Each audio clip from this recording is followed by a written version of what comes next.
Buenos días, qué gozo, una semana más. Vea cómo el tiempo se pasa como agua y recién nos acabamos de encontrar. Ya ha transcurrido nuevamente 7 días para volvernos a ver y por supuesto para compartir en este espacio, su espacio de gotitas de miel, esa palabra dulce del Señor. Sea usted muy bienvenido. Mi nombre es Claudia Méndez Ruiz y el día de hoy me voy a permitir salirnos un poco del esquema al que siempre estamos sujetos y por supuesto seguiremos estudiando la palabra, pero el día de hoy quiero conversar con usted y quiero contarle un poquitito acerca de la razón por la cual nosotros estudiamos la Escritura. ¿Y por qué razón la estudiamos desde este punto de vista tan singular? Y es que no me dejará usted mentir si nos ha seguido a lo largo ya de estos 5 preciosos años en los cuales usted y yo hemos ido a sumergirnos en la palabra, que al hacerlo de esta manera, de modo metatextual, nuestros ojos se ven abiertos y logramos entender un poquito más acerca de este mensaje hermoso que Dios tiene para cada uno de nosotros. Y es por eso que lo hacemos, por supuesto, a la usanza hebrea, utilizando claramente aquellas herramientas que están a nuestra disposición, tal como la lengua, la historia, la cultura, aquellas cuestiones tan importantes que nos sirven para dar un apoyo al entendimiento de esta hermosa palabra. Sea bienvenido a quien se está ya conectando y a quienes nos han de ver en diferido. Muchísimas gracias, mi querido Fernando Prieto, un abrazo fuerte para ti. Qué alegre verte por estos espacios. Así que el día de hoy vamos a más bien conversar acerca de la razón por la cual nosotros semana a semana tenemos este espacio abierto con usted. Y no sin antes agradecerle que nos permita entrar hasta la comodidad de su hogar, hasta esa intimidad preciosa en donde podemos abrir las Escrituras y saber lo que el corazón del Padre tiene para nosotros. Y es que Jesucristo mismo lo dijo y el día de hoy lo voy a leer y por aquí vamos a comenzar. El texto hermoso de Juan capítulo 5, verso 39, y es Jesucristo mismo hablándonos y dice: escudriñad las Escrituras porque a vosotros os parece que en ellas tenéis la vida eterna y ellas son las que dan testimonio de mí. Así que el día de hoy déjeme contarle por qué tomé esta iniciativa. Y es que hay una alabanza preciosa que se llama Conozco que eres Dios, de Gabriel Espinosa. Y a manera personal, déjeme contarle que me toca mucho el corazón porque realmente el conocimiento de Dios es una bendición que solamente puede venir de Él. Conozco que eres Dios. Y el día de hoy, precisamente, quiero preguntarle a su corazón, de corazón a corazón, ¿cuánto usted conoce a Dios? ¿Cuánto conoce que Él es Dios? Y es que se lo estoy haciendo, por supuesto, desde esa cosmovisión que nosotros solemos utilizar en este espacio, la cosmovisión hebrea. Cuando hablamos de conocer, no es únicamente una cuestión de saber, ¿qué le puedo decir? Una cuestión propiamente intelectual. Cuando el judío le habla de conocer, cuando la Biblia le habla a usted de conocer, es un acto que, si bien primeramente se hace a través de los sentidos físicos, esto permite que se permee al corazón, y del corazón, de una manera espontánea, debe de surgir a todos nuestros órganos, y nuestro propio ser debe, por supuesto, expeler este aroma a Cristo, dice Pablo. Esa es la diferencia entre solamente creer que hay un Dios y conocer a ese Dios. Recuerda usted que a lo largo de las Escrituras hay muchos ejemplos que podemos citar, y hoy le quiero citar uno específicamente, y es aquel que está precisamente en el Nuevo Testamento y que nos dice que aún, vea usted qué cosa tan seria, aún los demonios saben que hay un Dios, pero esos demonios no tienen una comunión con Dios. Y esto marca la diferencia de la vida eterna. Esto marca la diferencia de una vida con Cristo. Y es que vea usted que la Escritura, como siempre lo solemos repetir, es una sola. Y es Jesús mismo el que nos explica que, escudriñando las Escrituras, encontramos ellas la vida eterna, porque todas ellas dan testimonio de Él. Y yo quiero utilizar ese mismo ejemplo que Dios utiliza en la carta a los Romanos en el capítulo 7, hablando a los que conocen la ley. Y esto habla de usted y de mí. Porque hemos estado en estas últimas semanas hablando de lo que en español se traduce como ley, pero que bien entendemos debiese de forma más correcta utilizarse la palabra enseñanza o instrucción. ¿Y cuál es la razón de esta instrucción y de esta enseñanza? Pues bien, déjeme contarle que todo lo que se dice en el Antiguo Testamento es sombra, dice la carta a los Hebreos, de lo que habría de venir. Y vemos que Jesús mismo nos explica que todas las Escrituras hablan de Él. Así que cuando nosotros nos acercamos a las Escrituras, nos acercamos a Dios mismo. Dentro del conocimiento hebreo se habla acerca de Binah o el conocimiento. Y déjeme decirle que es el que alberga ni más ni menos que al Edén, al huerto del Edén. Y es al Edén que se puede entrar solamente a través del conocimiento. Usted y yo, por supuesto, sabemos que es el conocimiento de Cristo. Pero el conocimiento de Cristo hace algo dentro de nosotros. Y es que transforma toda nuestra existencia. Nadie que ha estado delante de Dios puede salir igual que como entró. Siempre hay un cambio y claramente lo vemos en la figura de Moisés. Estuvo 40 días y 40 noches en la presencia de Dios mismo.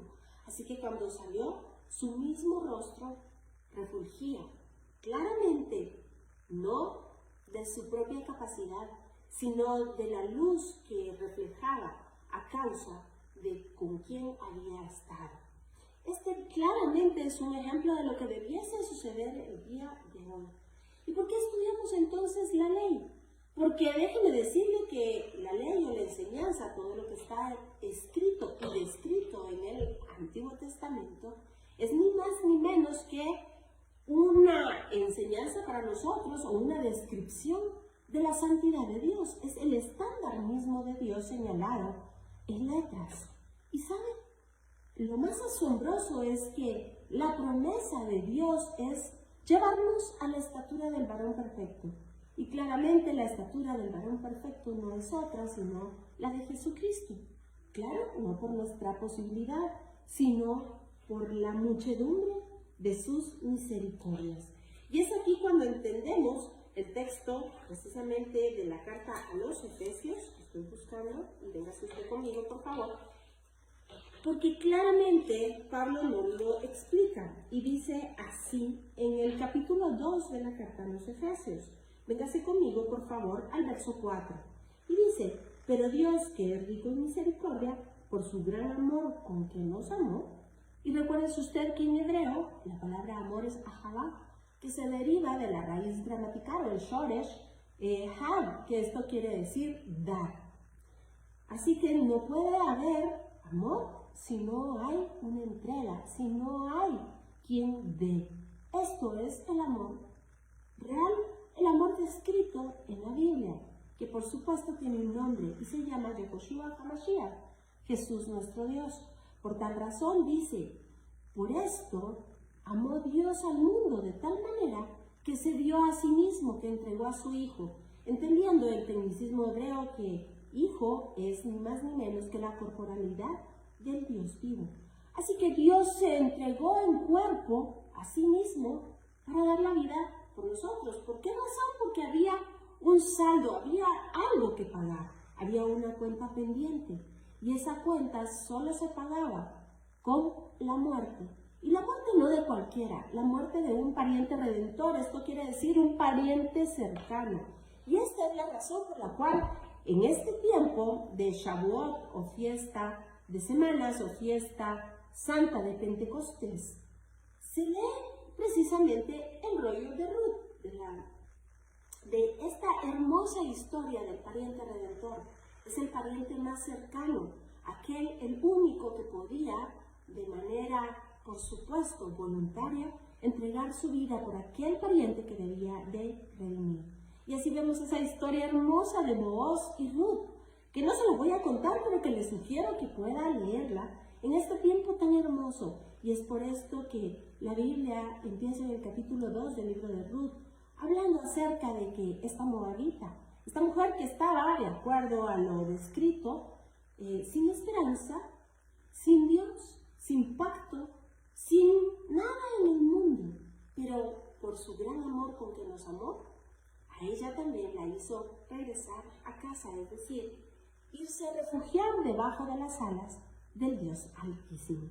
Así que si no ha leído esta historia preciosa del libro de Ruth, yo le aconsejo que pueda leerla y deleitarse en una historia de amor sin precedente, porque esa es la historia de amor de Dios por los perdidos de la casa de Israel, por todos nosotros. Así que regresemos entonces por favor a la carta a los Efesios y estamos leyendo entonces el verso 5 y dice: aún estando nosotros muertos en pecados, nos dio vida juntamente con Cristo. Por gracia sois salvos. ¿Qué quiere decir gracia? Pues gracia, de manera simple, usted lo ha escuchado seguramente, es un favor que no merecemos. Un favor que Dios nos da por pura misericordia.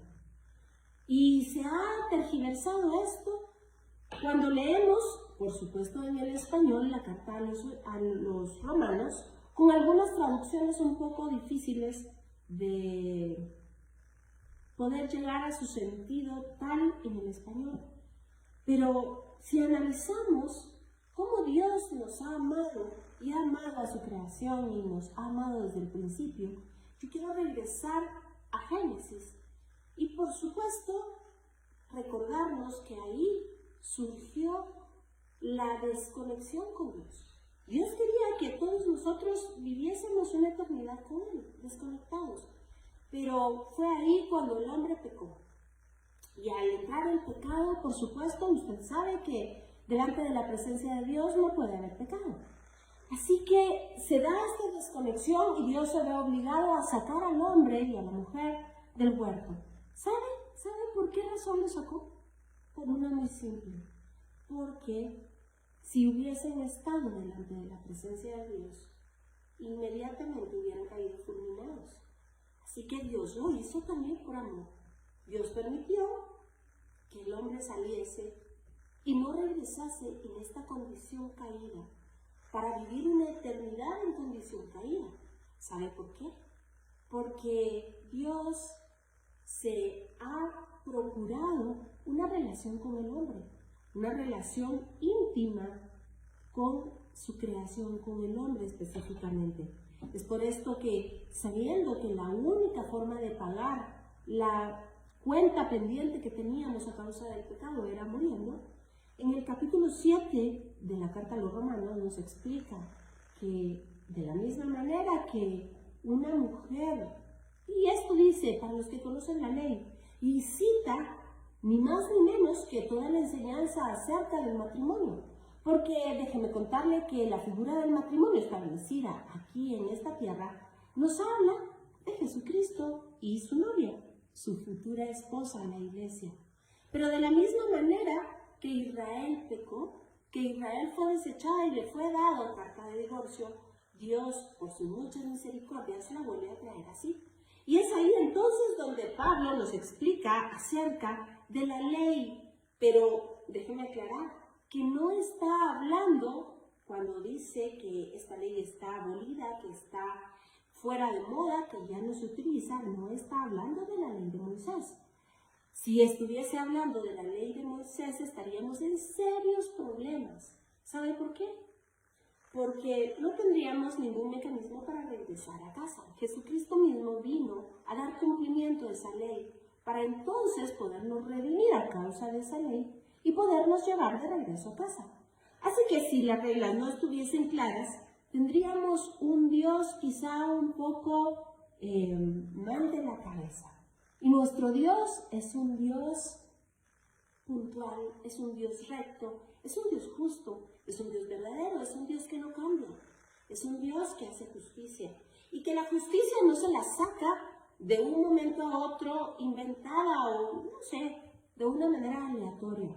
Déjeme decirle que en el juicio de los últimos tiempos, ni para el juicio de sus escogidos lavados con sangre, en los cuales se entregará estas coronas de premio, en donde se pesarán las obras, ya no será para salvación, sino será nada más para retribución. Déjeme decirle que el estándar es la ley.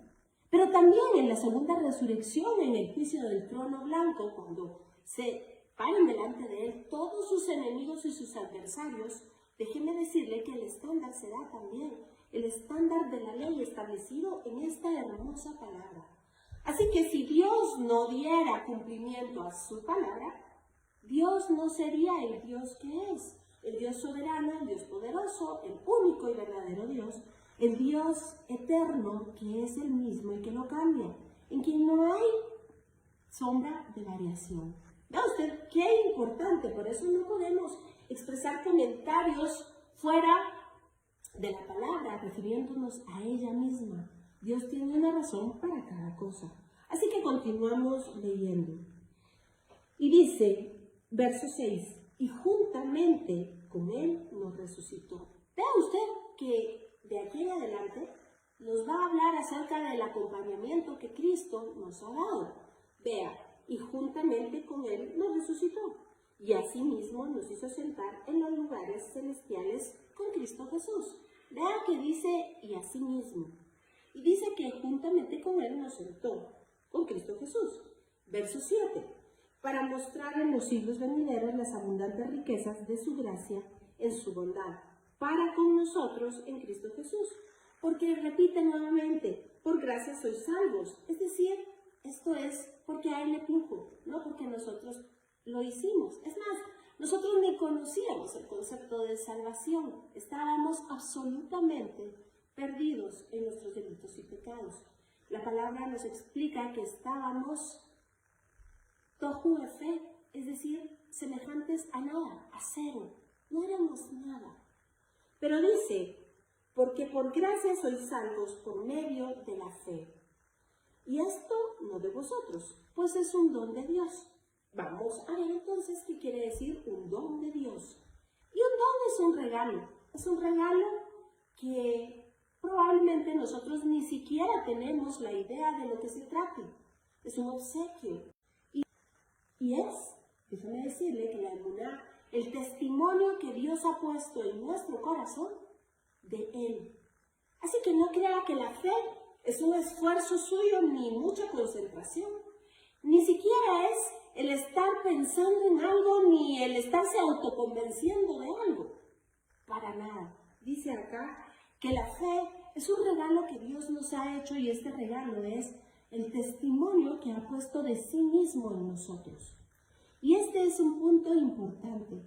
Es por esta razón que Pablo nos explica que la fe viene por el oír, pero el oír viene a causa de la palabra. No dice que el oír la palabra, dice que es a causa de la palabra. ¿Qué quiere decir esto? Pues ni más ni menos que nos habla acerca de la importancia. Dice, escudriñad las Escrituras porque a vosotros os parece que en ellas tendréis la vida eterna. Y es que son ellas las que dan testimonio de mí, dice Jesús. Dese cuenta lo importante que Jesús nos está diciendo. Quien escudriña las Escrituras encuentra la vida eterna. Y no es casualidad que sea Juan mismo el que en la primera carta nos explica, en su primera carta, en los primeros versos, que la vida nos fue manifiesta. La vida eterna nos fue manifiesta. Esta vida que nosotros pudimos tocar, que pudimos sentir, que pudimos oír, que pudimos oler, hablando de Jesucristo mismo. Porque recuérdese usted que es este mismo evangelista en el capítulo 1 que nos explica que el verbo mismo se hizo carne y tabernaculizó entre nosotros. Que ese mismo verbo es Dios y era con Dios y estaba con Dios. Con todo lo que esto representa. Y creo que en algún momento vamos a estudiar este evangelio, el evangelio de Juan, que guarda una riqueza hermosa acerca de la revelación de Cristo. Déjeme decirle que no en balde por eso él escribió Apocalipsis o la revelación de nuestro Mesías. Porque solo escudriñando las Escrituras solo con este conocimiento, podemos conocer, valga la redundancia, a Dios mismo, al Padre, hecho hombre, hecho en forma de hombre, para morir a causa de esa factura que nosotros teníamos pendientes. Y entonces podemos irle dando sentido a lo que dice la carta a los romanos. Y véngase conmigo en este texto tan chiquitito, apenas unas palabritas, pero que hablan de una profundidad hermosa. Y es en el capítulo 2 de la carta a los romanos, en el verso 20, y dice: instructor de los indoctos, maestro de niños. ¿Qué? Está Pablo hablándole a los judíos. Pero vean lo que dice que tienen los judíos y que por supuesto nos ha sido trasladado por misericordia. Tienen en la ley la forma de la ciencia y la verdad. ¿Sabe usted quién es la ciencia y la verdad? ¿Sabe usted quién dijo: yo soy el camino, la verdad y la vida? ¿Sabe cuál es la ciencia? ¿Cuál es el conocimiento? Ni más ni menos que Jesucristo mismo. Y es por esto que el libro de Proverbios nos explica claramente, en el capítulo 8, si no estoy mal, que la sabiduría formó el mundo. Y es que debemos entender que la Biblia es un todo, un lenguaje metafórico. Por eso se llama metalenguaje. Muchas cosas no podemos interpretarlas de manera literal, pero sí debemos entender que son una descripción hermosa del carácter mismo de Cristo. Así imagínese usted entonces un diamante facetado, y las muchas facetas, todas ellas forman este mismo diamante. Si usted pudiera sacar una de estas facetas, esta faceta le habla de una parte de este todo, es indivisible. Y es así como Dios mismo se describe a lo largo de todas las Escrituras cuando nos explica acerca de Jehová Nisi, acerca de Jehová Rafa, acerca del Shaddai, acerca de Adonai, acerca de Elohim, acerca de Hashem y por supuesto acerca del Padre, el Hijo y el Espíritu Santo. Todos y cada uno de ellos, lo que se conoce como los nombres de Dios, son estas facetas del único e indivisible Dios, que está enumerado, no es incorrecta la palabra, pero que está expresado en Deuteronomio 6:4. Escucha, oh Israel, el Señor tu Dios, el Señor uno es. Y luego, el mandato y la exhortación es que escudriñemos las Escrituras, meditando en ellas de día y de noche. Y así nos lo dice el Salmo 1. Todo esto es lo que se llama la ley. Pero yo le preguntaría a usted, a causa de la ley, entonces invalidamos la promesa, dice Pablo. Y él mismo se contesta en esta manera tan peculiar que utiliza, este estilo peculiar literario que Pablo utiliza. ¿Invalidamos entonces la ley o invalidamos la promesa a causa de la ley? De ninguna manera. Todo lo contrario, la reafirmamos. Y entonces regreso al capítulo 7 del libro de Romanos. Y entonces existe aquí esa mala interpretación que nos ha dado un mal sabor de boca y que nos ha hecho decir algunas veces cosas que van contrarias a la palabra. Yo le quiero leer el verso 5 de este capítulo y dice: porque mientras estábamos en la carne, las pasiones pecaminosas que eran por la ley, pero no la ley de Moisés, sino la ley de la carne, obraban en nuestros miembros llevando fruto para muerte. Esta es la ley a la que se refiere Pablo.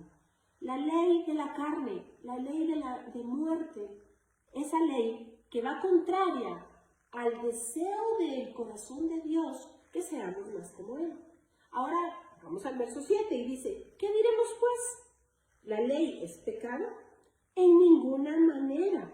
Pero yo no conocí el pecado sino por la ley, sino por la enseñanza, porque tampoco conociera la codicia si la ley no dijera: no codiciarás. Y véngase ahora al verso 12, en donde dice: de manera que la ley a la verdad es santa, y el mandamiento es santo, justo y bueno, porque sabe que todo ello habla de Jesucristo. Y en el verso 22 dice, porque según el hombre interior, me deleito en la ley de Dios. Recuérdese usted que es santa, es justa, es buena. En ella tenemos la forma de la ciencia, de la sabiduría, del conocimiento. Pero veo otra ley en mis miembros que se revela contra la ley de mi mente y que me lleva cautivo a la ley del pecado que está en mis miembros.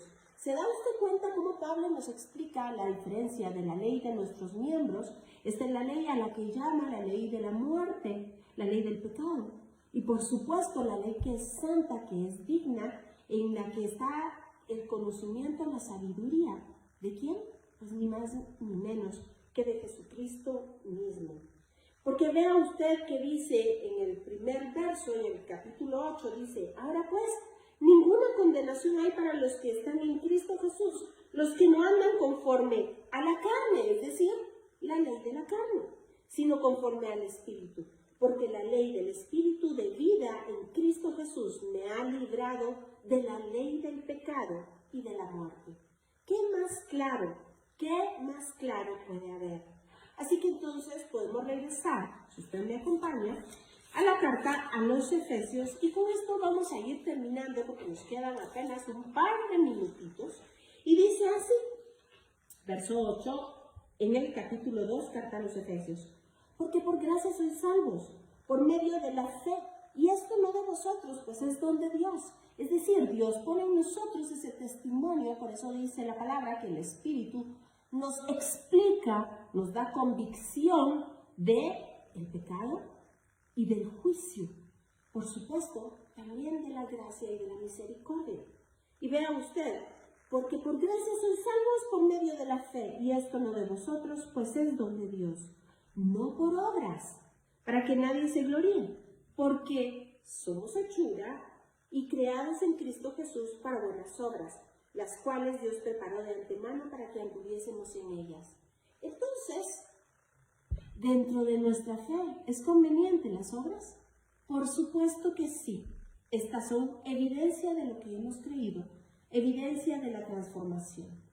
Yo voy a usar un ejemplo que me parece genial, que lo utiliza mi maestro. Déjeme decirle que él explica que el cloro es cloro. Y donde usted derrame cloro, el cloro va a hacer la función para lo cual existe. Y esto es matar las bacterias, y si le ha caído a usted cloro en la ropa, se habrá dado cuenta que también la destiñe, la mancha. Pues de la misma manera, Dios es Dios, y delante de Él no puede haber pecado.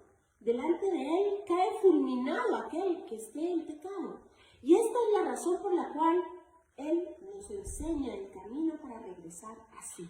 Y esto es la enseñanza o la ley. Pero, ¿sabe qué sucede con nuestro cambio de naturaleza? Y es que nosotros venimos entonces a ser cada día más como Cristo, menos como el mundo. Así que las cosas del mundo van pasando. Esta nueva naturaleza ya no se siente tan cómodo con aquel lugar de donde nos sacaron. ¿Se recuerda que hablamos que estábamos muertos en delitos y pecados? Pues imagínese esto como una cochiquera. Ya usted y yo no nos sentimos bien en ese lugar, porque hemos sido revestidos de esa blancura celestial. Ahora nosotros iluminamos con la luz de Cristo. Y esto ya no lo hacemos o no lo podemos hacer por nuestra propia posibilidad, sino que es por esto que nos explica Ezequiel que el Señor ha cambiado nuestro corazón. Ya no son más tablas de piedra, sino ahora es un corazón de carne. Pero además de esto, Jeremías nos explica que el propio dedo de Dios es el que ha escrito la enseñanza en nuestro corazón. Y Pablo nos explica en la carta a los Efesios que hemos sido sellados con las arras del Espíritu hasta la redención de la posesión adquirida. Esto quiere decir que ya el Señor nos adquirió, nos compró, pagó el precio en la cruz del Calvario. A esto se refiere con tetelestai. Esta era una expresión que se refería a unas facturas cambiarias. cuando las facturas cambiarias en el antiguo Israel y en todo el Medio Oriente se dejaban pendientes y llegaba la persona que debía y cancelaba la deuda, se ponía un sello y decía tetelestai. Esto quería decir comprado absolutamente, pagado, y la mercancía totalmente adquirida por este nuevo dueño. Pues le cuento que en la cruz del Calvario Jesucristo nos selló con tetelestai, fuiste adquirido. Pero todavía estamos en este cuerpo de muerte, tal como Pablo nos lo explica. Todavía hacemos lo que no queremos hacer. Todavía estamos en esta lucha, en estas 42 estaciones que nos habla el Pentateuco, que el pueblo de Israel caminó en el desierto hasta llegar a su tierra prometida. Aún estamos ahí. Aún nos enfermamos, aún nos enojamos, aún tenemos problemas. Pero pronto será la redención de la posesión adquirida. Esta posesión llegará un momento en el que será evidente esa redención. Y es que Pablo nos dice, en un abrir y cerrar de ojos, seremos transformados. Los muertos en Cristo resucitarán primero. Y luego nosotros, los que habremos quedado, seremos transformados. El Señor no miente ni se arrepiente. El Señor es uno y su palabra es una. Él es el Dios, el Padre de las luces, en quien no hay mudanza ni sombra de variación. Y esta es la razón por la cual nosotros compartimos con usted la palabra semana a semana. Y es un deleite poder platicar de ella, porque nos gozamos en la obra de salvación, en la obra de redención que pronto veremos completada. Esa obra de salvación que nos explica el Nuevo Testamento, Pablo nos dice, y ya no le veremos más, nos lo dice en Corintios, como por espejo. Ahora le veremos cara a cara, rostro a rostro. Esto quiere decir sustancia con sustancia, identidad con identidad. Esto quiere decir un conocimiento pleno, de la misma manera que Adán conoció a Eva. El Señor conocerá a su iglesia, la iglesia le conocerá a Él y será conocido. Y conoceré como fui conocido, dice la palabra. Entonces nuestro gozo será cumplido. Mientras tanto, el Señor ha puesto en nosotros la capacidad de poder vivir cada día más como Él es. Cada día asemejándonos a esta obra preciosa que un día será completa. Y entonces viviremos una eternidad con Cristo Jesús. Se nos pasó el tiempo, media hora hablando de la palabra, media hora conversando. Es un gusto verdaderamente poder encontrarnos cada semana y contar con su asistencia. Muchas gracias por aceptar esta invitación semana a semana, tomarnos un cafecito a la luz de la palabra y poder deleitarnos en estas buenas nuevas del Evangelio de la Paz. Por favor, si no se ha inscrito a nuestro discipulado, escríbanos a Escuela Superior El Olivo. Ahí usted encontrará las instrucciones de cómo poderse inscribir de manera gratuita a estos discipulados que nos llenan el corazón de alegría. 9 de la mañana, hora Centroamérica, todos los días sábados. Estamos descubriendo riquezas de la palabra. Síganos, por favor, por supuesto, en Facebook, en Escuela Superior El Olivo. Y no se olvide de nuestra cita puntual todas las semanas por medio de Vea Canal.